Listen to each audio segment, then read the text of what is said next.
Իրանի և Իսրայելի միջև ընթացող պատերազմի 6-րդ օրը Իրանի հոգևոր առաջնորդն այսօր հանդես է եկել տեսաուղերձով։ Այաթոլլահ Ալի Խամենեին ասել է, որ Իսրայելը մեծ սխալ է թույլ տվել և դրա համար կպատժվի, իսկ Իրանը չի ընդունի պարտադրված խաղաղություն կամ պատերազմ։ Անդրադառնալով Միացյալ Նահանգների նախագահի սպառնալիքներին, թե Իրանը պետք է հանձնվի, ինչպես նաև լուրերին, որ ԱՄՆ-ն դիտարկում է պատերազմի միանալու հարցը, Խամենեին ասել է, որ ԱՄՆ-ն պետք է իմանա, որ Իրանը չի հանձնվի, և ԱՄՆ-ի ցանկացած հարված կունենա լուրջ անդառնալի հետևանքներ։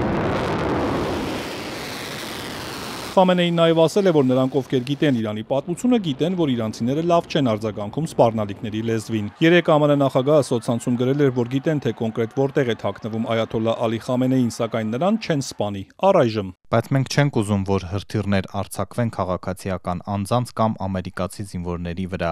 Մեր համբերությունը սպառվում է։ CBS News-ի փոխանցմամբ էլ Թրամփը Սպիտակ տանը արտահայտ խորհրդակցություն է հրավիրել քննարկելու, թե արդյոք Միացյալ Նահանգները պետք է միանա Իսրայելին Իրանի միջուկային օբյեկտներին հարվածելու համար։ Հաղորդվում է, որ Թրամփի խորհրդականների միջև սակայն լիակատար համաձայնություն չկա այս հարցում։ Հնարավոր թիրախներից է Ֆորդոյի ստորգետնյա օբյեկտը, որին հարվածելու համար անհրաժեշտ է ԱՄՆ միջամտությունը, քանզի Իսրայելը չունի նման հնարավորություններ։ Սպիտակ տան ղեկավարը մեկ այլ գրառմամբ էլ նշել էր, որ Իրանը պետք է հանձնվի առանց պայմանների։ Այաթոլլահ Ալի Խամենեին էլ սոցցանցում մի շարք գրառումներ էր արել, վստահեցնելով, որ Իրանը մեջբերում է երբեք փոխզիջման չի գնա սիոնիստների հետ։ Մենք սիոնիստներին գթասրտություն չենք ցուցաբերի։ Մենք պետք է վճռական պատասխան տանք սիոնիստական ահաբեկչական ռեժիմին։ Պատերազմը սկսվում է։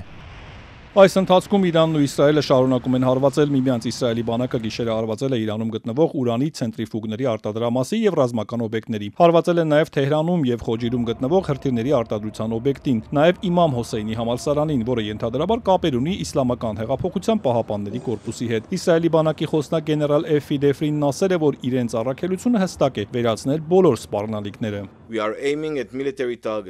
Մենք թիրախավորում ենք ռազմական թիրախները, նրանք հարձակվում են քաղաքացիների վրա։ Իսրայելի պաշտպանության բանակը կշարունակի ճշգրիտ հարվածներ հասցնել, գործել ուժով և վճռականությամբ Իսրայելի ժողովրդի անվտանգությունն ապահովելու համար։ Իրանն իր հերթին հարվածել է Իսրայելի մի քանի քաղաքների, ըստ պետական լրատվականների Թել Ավիվի ուղղությամբ առաջին անգամ արձակել են Ֆաթահ-1 միջին հեռահարության գերձայնային առաջադեմ բալիստիկ հրթիռներ։ Իրանը պնդում է, որ դրանք ճեղքել են Իսրայելի պաշտպանությունը, ապահովելով երկրի օդային տարածքի նկատմամբ լիակատար գերիշխանություն։ Մինչ այդ Իրանի բանակի գլխավոր հրամանատար Աբդոլ Ռահիմ Մուսավին Իսրայելին զգուշացրել էր պատժիչ գործողությունների մասին։ Նա հայտնել էր, որ Թել Ավիվի և Հայֆայի բնակիչներին կոչ են արել տարհանվել։ Մինչ այժմ իրականացված գործողությունները պարզապես նախազգուշացումներ են եղել զսպման նպատակով և շուտով կիրականացվի պատժիչ գործողությունը։